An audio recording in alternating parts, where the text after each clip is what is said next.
Oh, well, thank you, Tiffany. And I'm telling you, I feel like I'm at home tonight.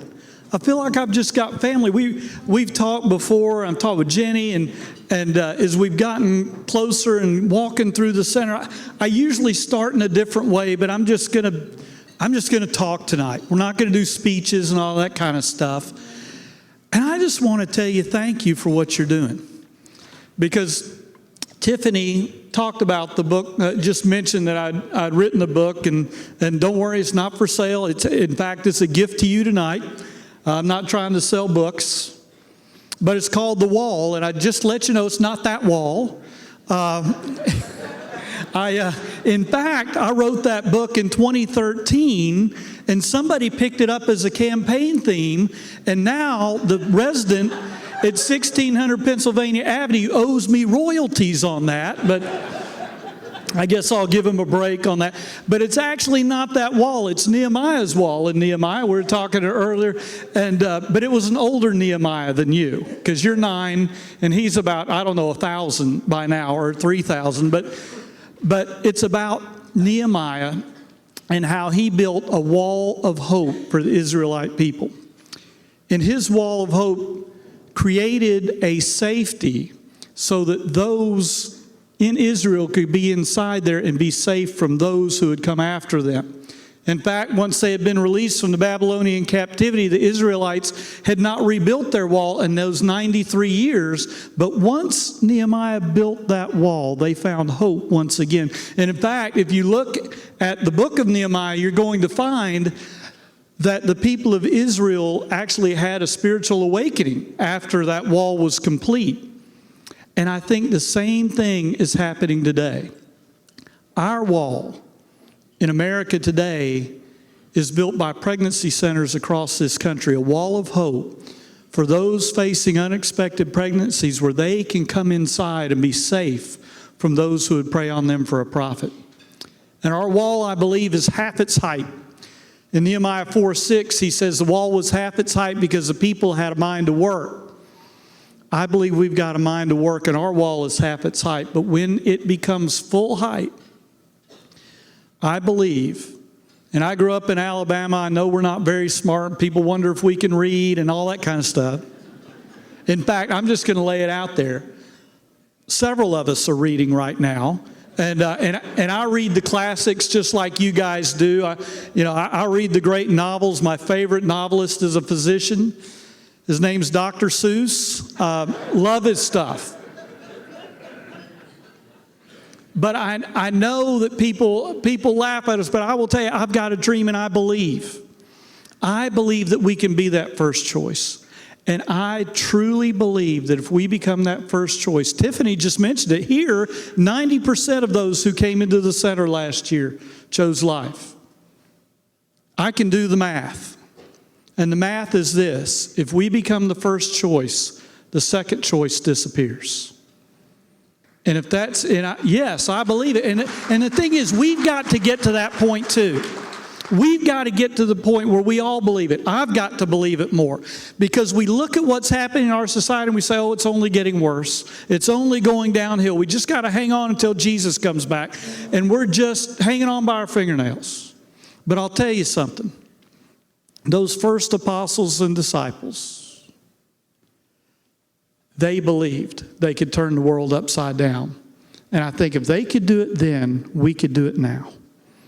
And we do it by surrounding those in this situation with love and hope. And as we do so, more choose life until the day comes when that last place where you can end the pregnancy finally closes its doors and says there's just not enough people. In fact, there was a center in Ohio that texted me, sent me a message. They said, our numbers kept going up. And they had an abortion center not far from them. They said, our numbers keep going up. And then she said, the abortion center, I saw in the newspaper that they closed their doors for the lack of patient volume. And I think that's what we're doing. Lack of patient volume. And this is happening on many fronts. And I didn't mean to pick on you, Governor. You're right here in front of me, so I can't help but doing it. But thank you for signing the heartbeat bill. Thank you for your leadership on this. And I tell you,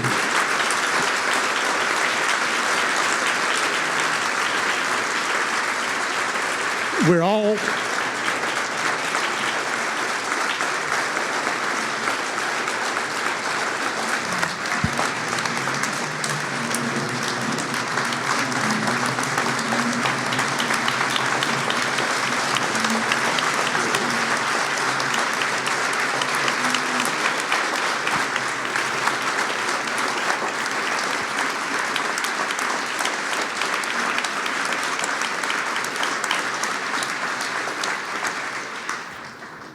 My apologies, Governor.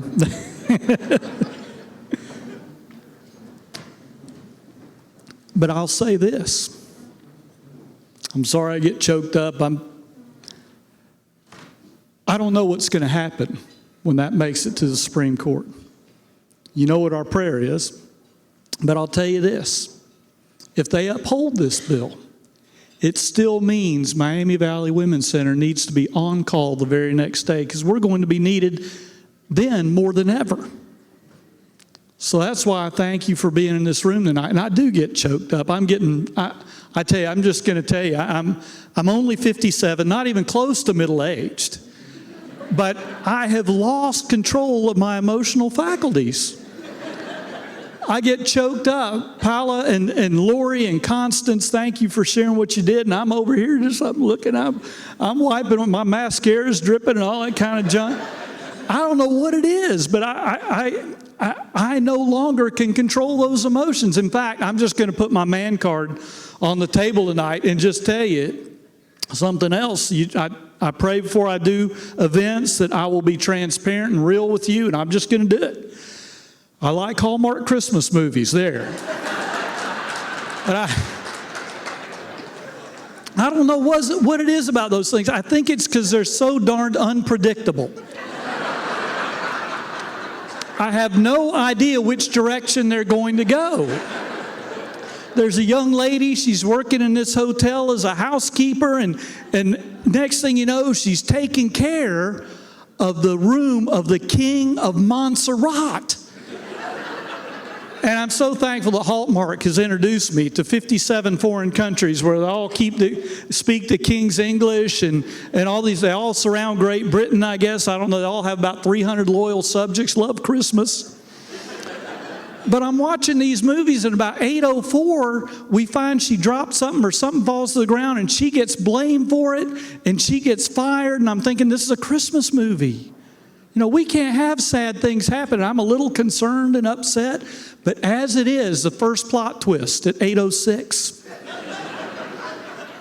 it turns out the king's aide is watching this whole thing and says, you know, I know she got fired, but she seems kind of stand up. Why don't I just fly her across the pond and have her take care of the king's daughter? And so she takes the job, flies over there, and it's a really neat thing, because I had no idea this was going to happen. And she just leaves New York, goes over to work for the king, and as it is, it turns out he's a single dad.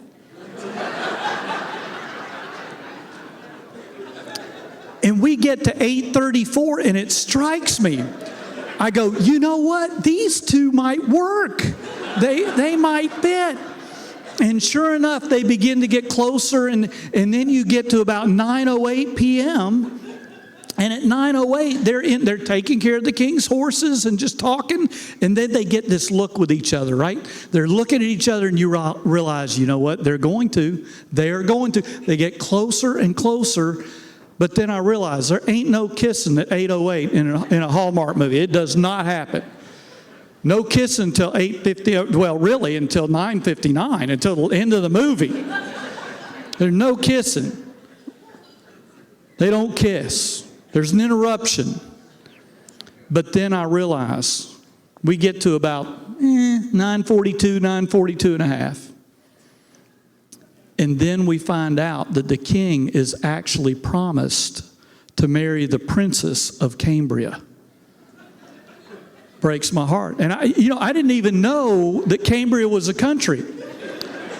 I've got Microsoft Word on my computer, and on there, Cambria is a font. So she is princess of a font. But it looks like he's going to marry her, and we get toward, we're getting to the end. It's about, the movie started at 8. We're about 9:46, 47, 48. And our heroine, the former housekeeper taking care of the king's daughter, realizes this isn't going to work out. And so it's Christmas Eve, which is really a sad time for these things to happen. And she calls a cab, and it's great because the cabs come in Montserrat. The cabs come right up to the castle and take you straight to the airport. You can fly out. And I'm upset. I'm broken because this is not going to end happy. It's a Hallmark movie. Most of them, just to let you, if you don't watch many of them, most of them end well. Most of them do. But here she is getting in the cab. It's 9:49 p.m. As she's about to get in that cab, we cut to commercial, and we have Ray Liotta tell us about how Chantix has saved his life, and he's helped him stop smoking. Get about 5 minutes of that. And I'm upset because I think this one isn't going to end well. And then we get to 9:56, and she is headed toward that cab when who comes riding up on a white horse? But the king himself is right. He rides up. She hops on the horse. We realize that they did figure it out. They are going to get together. They are going to get married. And at 9:59 p.m., what do? They kiss. And then my family looks at me, and they want to know one thing. Is Daddy crying? And sure enough, my wife and I look at each other, and our lips are quivering just a little bit. And it's terrible. I know the movies are a little bit cheesy. I know they start on October 25th because I watched one of their premieres earlier this week. But there's something about those movies that I appreciate. And it's this.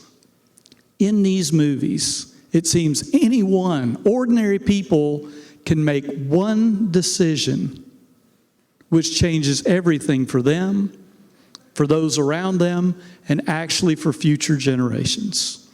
And that is the neatest thing. And that gets me. And when I think about what we do here, I say we, Tiffany, I feel like I'm part of the bunch. But I think about it, and that's what we're about. It doesn't matter our station in life. It doesn't matter where we come from. It doesn't matter about our past. It's our present that God cares about. And if in our present we make one decision, that one decision can change everything for us, for that child, for a mom and dad.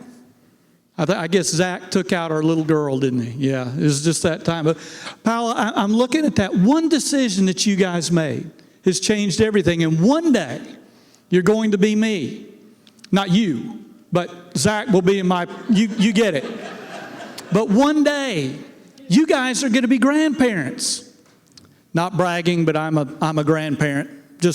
He's 16 weeks old. I'm really good at it. I'm just going to tell you. But one day, you and Zach are going to be grandparents, and your decision is going to filter down through generations. I think about these one decision constants. And Nehemiah's your kid, right? He's a great kid. Look at what you poured into him. Amazing stuff. And Lori, one decision and how it changed everything for you guys. And you getting to meet the doctor who delivered your little one. Amazing stuff. We can see it in the Bible. You can go to the Old Testament. You see Rahab. Rahab the what? Harlot, prostitute. Yeah, depending on your version. Wow, what a nickname to have, right? I'm afraid that when I get to the kingdom of God, Lord willing, that I'm going to meet her and I'm going to say, oh, you're Rahab the... Oh. And I think she'll say, that's okay. That's okay. She probably knows I put my foot in my mouth all the time anyway. But I think about her. Here she was, a prostitute in Jericho. 2 spies from Israel come. She put them up in her inn, which she also ran an inn, on the wall of Jericho. And she realizes these men are sent from God. But when the king's men come, she's got a decision to make because they say, send those guys out. Send them out. We got to take care of them. And you know the story. What does she do? She breaks one of those there commandments is what she does. She lies to them. And she tells them they went that way, and yet she hid them because she knew they were men of God. She hid them in the flax of her roof, and as she did, She went to them and said, remember me and my family when you guys come and take us over. And when the wall went down, they remembered Rahab. This woman with a checkered past and really a checkered present, but she got one decision to make, and she made the right one. And what happens? Her family is spared. You know the story. Not only is her family spared, but there's a man named Salmon. And I think Salmon is one of the guys who's really overlooked in the Bible because he sees her present and he marries Rahab. He didn't look at the past. He didn't worry about the past because he saw her in her present. And they give birth to a little boy named Boaz.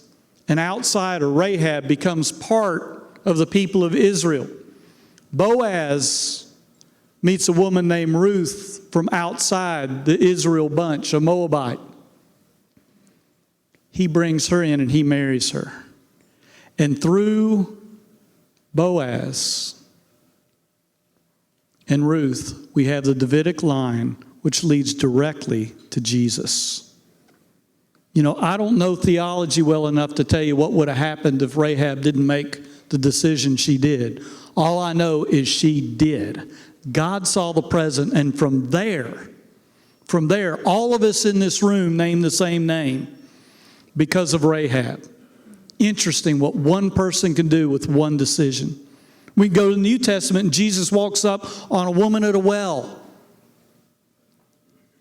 He begins talking to her, and this idea of living water pops up.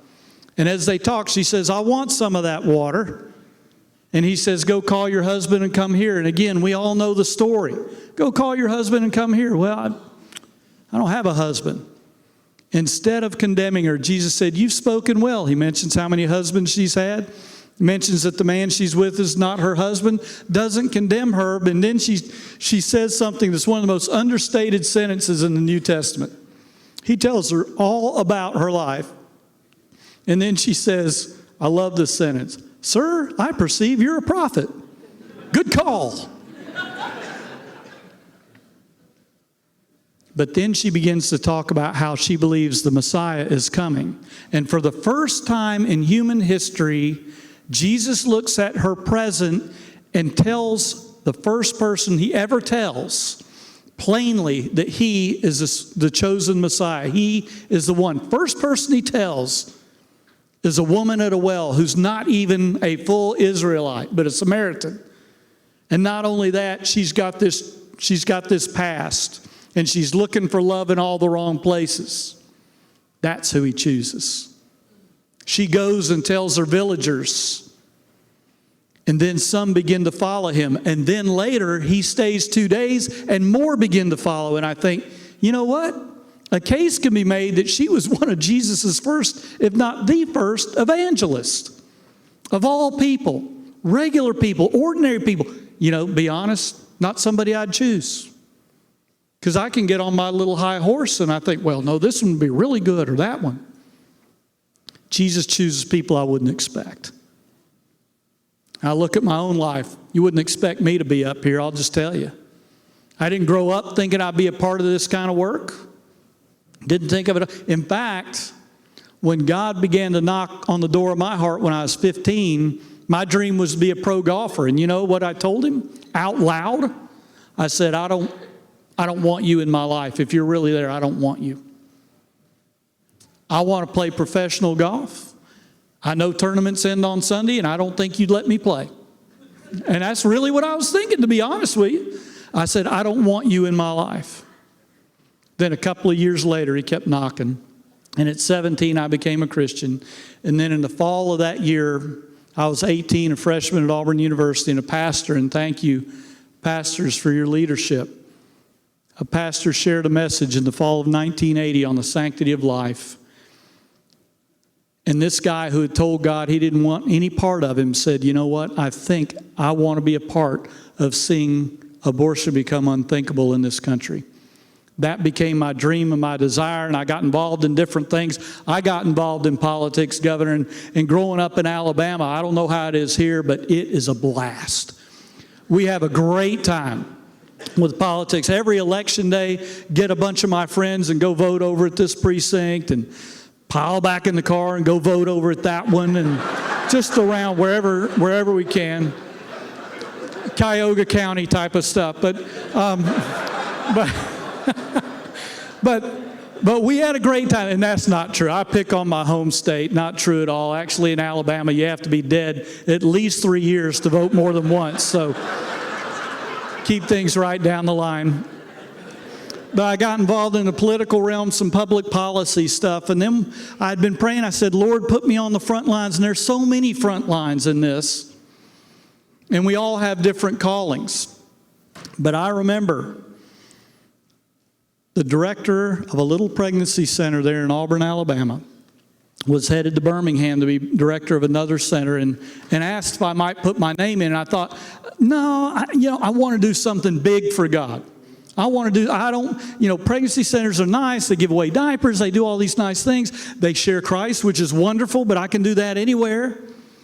I want to be on the front lines. But it's like the Lord was saying, you just need to give this a shot. I put my name in and walked through the interview process. And as I did, I realized this is the front line, because it's here where a young woman, young man, scared. Nobody ends a pregnancy because they want to. Don't listen to what you hear in the media. It's because of fear, and I get it. I understand. But I realize this is the front line where you're sitting across from that person in that situation. They're scared to death, and somebody needs hope. And I remember going to the last interview, and they asked me, the interview questions, they asked me, well, what is your greatest strength? Don't even know what I told them, but I do know this. When they asked me what my greatest weakness was, I had prayed on the way over, just like I did this afternoon, that I'd be transparent. And I told them two things. I said, one, this is the truth. This is not a Kirk standing up and doing his thing. No, this is the truth. I told him two things. I said, one, I am not a public speaker. I cannot stand in front of people and do what Tiffany did so well just a few minutes ago. I said, I don't know how I would do it, but all I can tell you is I'd try, but that isn't my thing. And the second thing I told him, now Tiffany's going to be nervous. I told him, I'm not a fundraiser. I can't ask people for funds. That's not my thing. In fact, I went back to my Little League baseball days. They used to ask us to sell cans of peanut brittle to raise money for our uniforms. 15 cans, $1 a can, $15. It was horrifying to go to my neighbor's house. I'd hold that can of peanut brittle out there. I'd say, oh, Miss Hockman, I don't want to play third base naked this year. If you could just buy this can. It was terrible. So here I am tonight, publicly speaking at a fundraising dinner. What a joy. A reminder, I think, that where we are weak, He is strong. I am weak. You're not going to hear the greatest orator you've ever heard. I'll mess stuff up with my words. I'll stumble over them. But I can tell you this. You're going to be hard-pressed to find somebody who cares more about what we're doing tonight. This isn't just a thing I do. Dana, you were asking me how many events do you go to a year, and I said about 40. It's not just a thing. I will tell you this, if it ever becomes just a thing I do, I'm quitting, and you need to tell me to. It matters to me. And if we raise the funds tonight, that we can go one step further as the first choice for the women in the Miami Valley, I'm in. Because I do believe we can do this. I do believe we can see the day when we see the end of abortion as we know it, but we've got to build our portion of the wall right here in the Miami Valley. That's our mission tonight.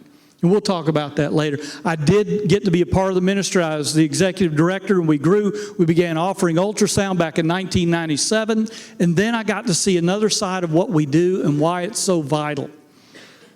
I was strong pro-life, had all this together, knew what I was doing, had 3 children, ages 7, 5, and 3. My wife came to me in 97, and she said, Kirk, I've been dealing with some stuff. And I said, yeah. And she said, I'm going to California for 2 weeks. And you're going to take care of the kids. And I said, sure, I can do that. And 10 days in to the 2 weeks, she gave me a call. And she said, Kirk, I won't be coming back. And she was telling the truth. She never came back to us. And I became a single dad that Sunday afternoon when I was shooting hoops with my pastor in my driveway. all of a sudden. And we just sat on the front porch step. And the great thing about my pastor is he said nothing for 10 minutes. He just let me sit there. And then I began to talk, and he began to listen. And I got to see over the next 9 years why we in this ministry are changing the world, because I had to walk a journey I didn't expect. But you know what? It was the guys I'd known for years, and they'd go out to lunch with me and allow me to just vent. Just look, when you've got a daughter with long blonde hair that goes all the way down to her waist, and she's 5, and you got to put a gallon of that detangler junk in her hair just to get her ready for kindergarten, you got to vent to somebody. And they let me do that. They let me just talk. And you know what? That's what we do here. Young women, young men come in, whether it be through the men's ministry, and I love that. Whether we do for the women who come in, we let people tell their stories. We're listeners. We're not tellers. We're not debaters. We're not argumenters or anything like that. We are listeners. And as we do, it brings hope to a situation. It's what we do. And then as ladies in my church, they called me up. They said, Kirk, we realize you're not a great cook. They were correct. But they said, Kirk, you have those children home every Monday, Wednesday, and Friday night. We're going to put dinner on your table. They did that for months so I could get on my feet again. You've seen all the offerings. This is the most, and I'm careful about this, Tiffany. I don't just yap these things. But this is the most complete ministry in pregnancy help that I have ever run across. The most complete in reaching out.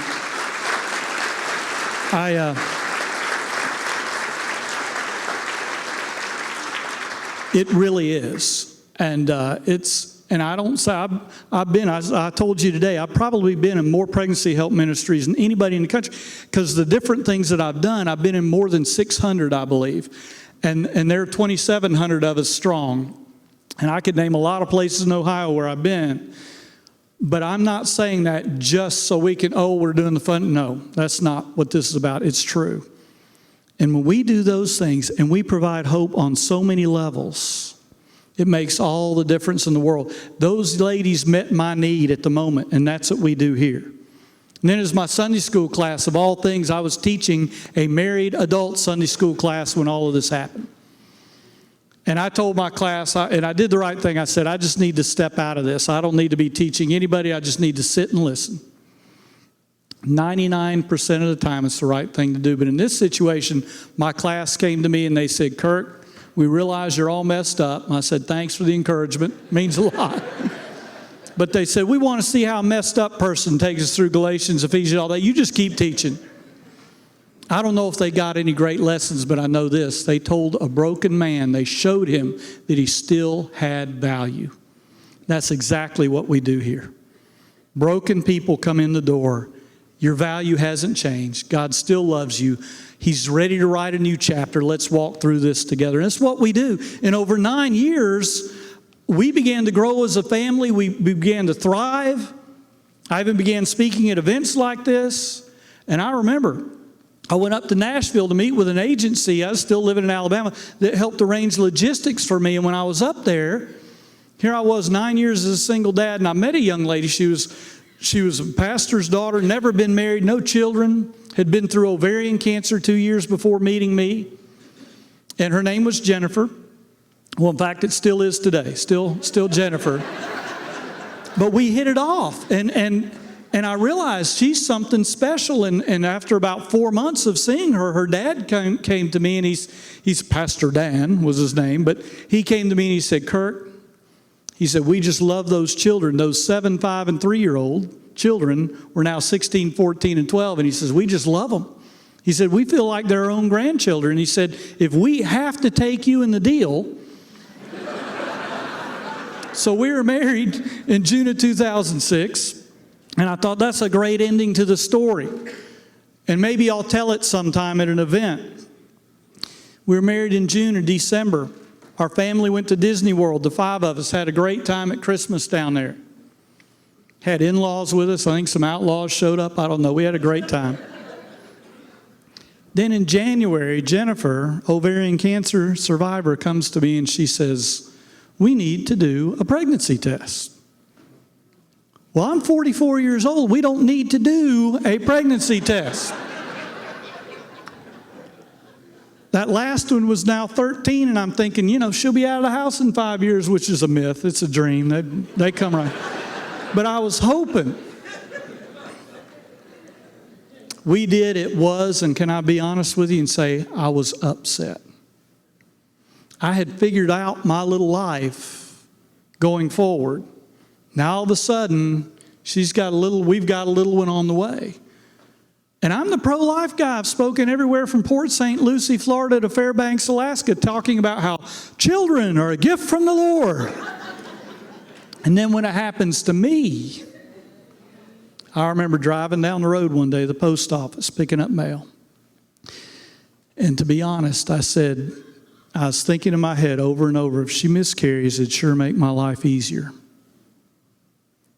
Jesus had a thing to say about what we think in our hearts. And if you expect me to point fingers at people who made a decision years ago that they regret, I can't do it because I know what was whirling in my mind. And I had everything going for me. And I knew all the stuff that we need to know. But I wanted an out. The Lord came to me and kind of reminded me, when I say children are a gift from the Lord, Kirk, do you believe it? Or is that just something you tell everybody when you go talk? Had to think through it, and we got excited about Josh. And we were thrilled when he was born. I had to change my thinking. And when he was born, he stopped breathing 6 times the night he was born. Twice they revived him. 4 times he figured it out on his own. He's doing great today. But I'll tell you something. I walked into the NICU. He was in the NICU. And a nurse comes up to me. And she says, Mr. Walden, what do you do for a living? And I said, I work with Life Affirming Ministries. And she said, can I tell you a story? And I said, sure. She said, many years ago, a young lady won the Miss Tennessee pageant. And she was preparing to go to Atlantic City for the Miss America pageant when she found out she was pregnant. Miss America pageant was still months away. She had a decision to make. She could end the pregnancy and compete for the crown she had wanted all her life, or she'd have to give up her crown in shame. She said, you know what she did? I said, I don't know what. She said, she walked into the director's office, placed her crown on the desk, and said, I'm going to marry the Father. And she did. I said, that's a great story. She said, you know why I tell it? I said, that's my mom, and I'm that baby. This one was taking care of my little one, and I thought, wow, just a reminder that children are a gift from the Lord. Anyone at any time can make a decision. Heck, Josh is doing great today. When he was 16 months old, we took him to Disney World at Christmas. Had a wonderful time. You're getting ahead of me.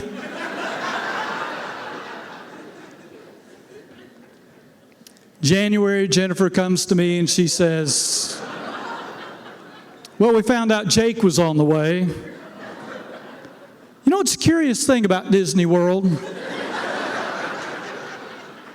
The Magic Kingdom, if you will. And I don't know, I think our oldest figured it out. Our oldest is a smart kid. A lot of times that old one is a smarty pants, and he even went to smart people's school. Look, I follow college football. I did not realize we had smart people schools. I went to Auburn. That's what you keep up with. And so I really didn't know. I think colleges and universities are great. We got some wonderful ones here. And so I don't want to knock it at all. And I think it's great that students have these classes to go to between games. I think it's wonderful. But he went to smart people school. When he got accepted to college, Jennifer comes to me and she says, do you realize he's been accepted to Vanderbilt? That's one of America's top 20 universities. I said, hon, they only won like 2 games last year. They're not in the top 20, I can tell you that much. But he went to smart people school. And we're sitting around dinner one night while he was in school, and we're talking about Jake being on the way, and we're excited about it. And she says, you know, every time we go to Disney, we end up with another baby on the way. And he just looks at her and he says, is that what we're going to call it now? Going to Disney? And I, oh, go back to college. But children are a gift. And you know what we get to do? At Miami Valley Women's Center, we get to introduce young ladies and young men to a gift. A gift they may place in the arms of an adoptive couple, a gift they may parent, but every time a gift.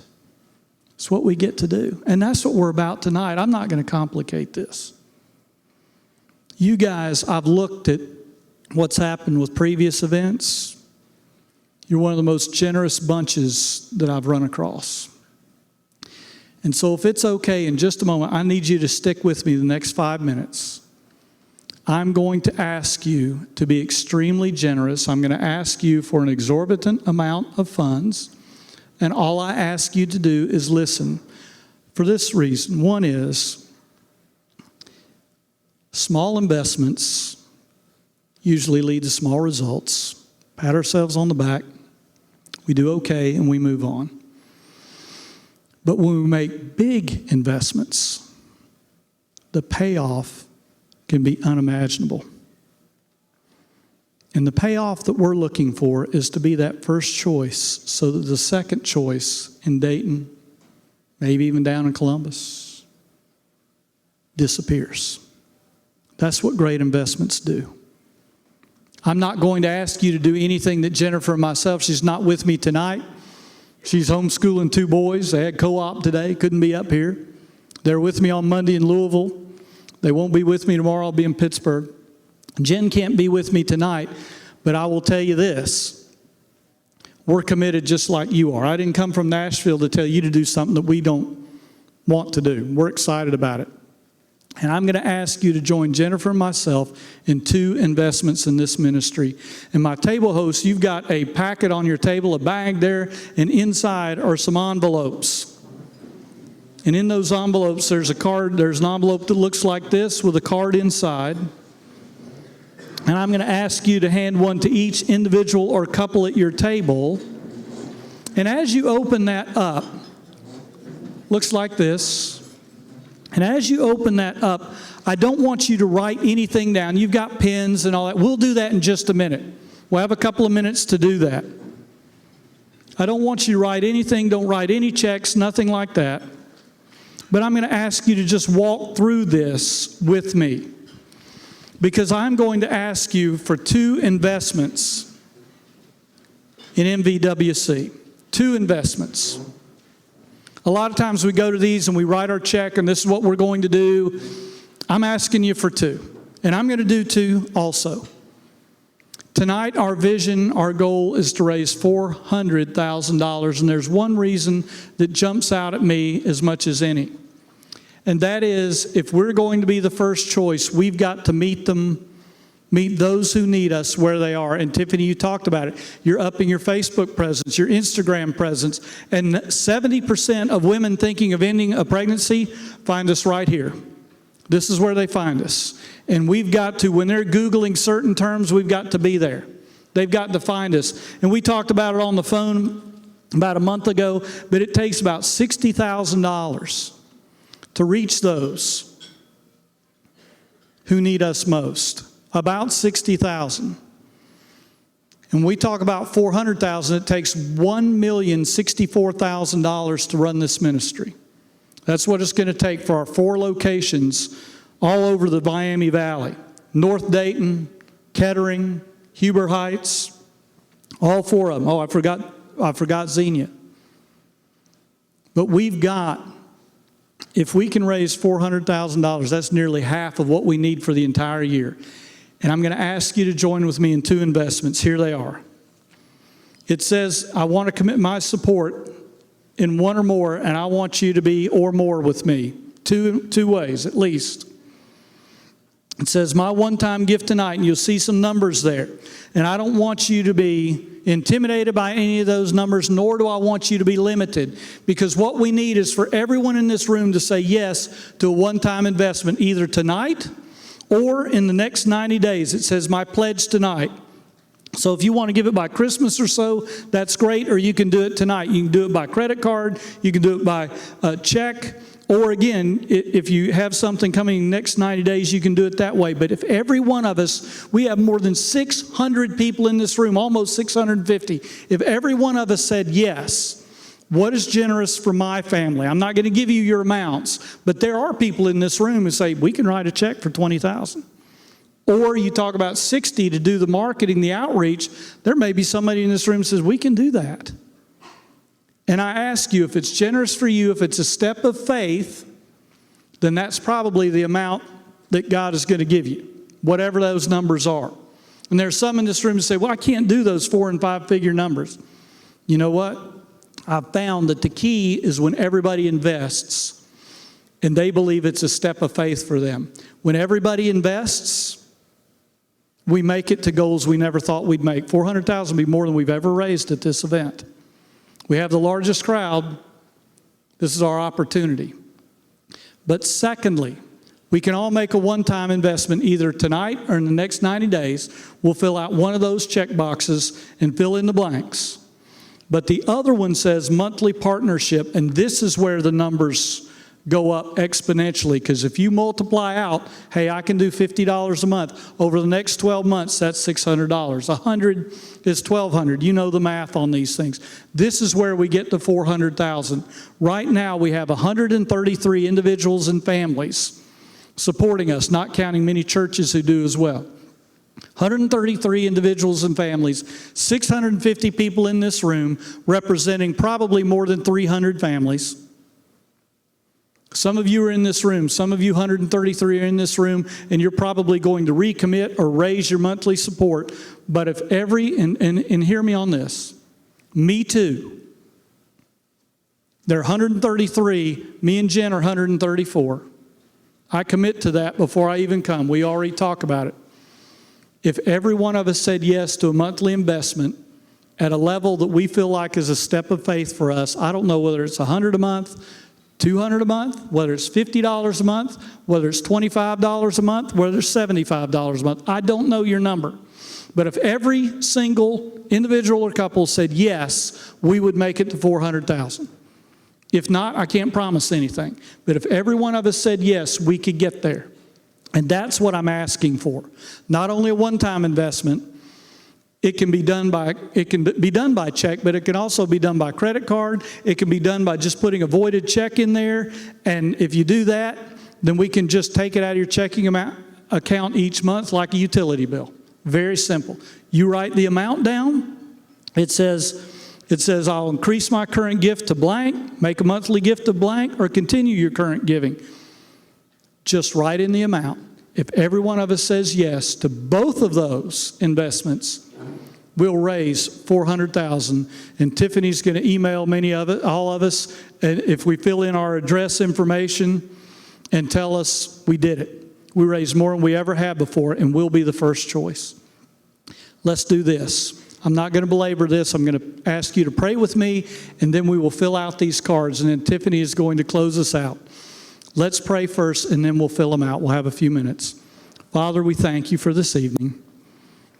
I thank you for the joy of being part of this ministry tonight. What a blessing. Would you show us what our one-time investment in the ministry should be, either tonight or in the next couple of months? And we'll say yes. And then what you want our monthly investment to be, that you would be honored and you would be glorified. We want to walk out of here and know that you are in this place. Help each of us to take a step of faith in this, that you would be honored. And we ask this in Jesus' name. Amen.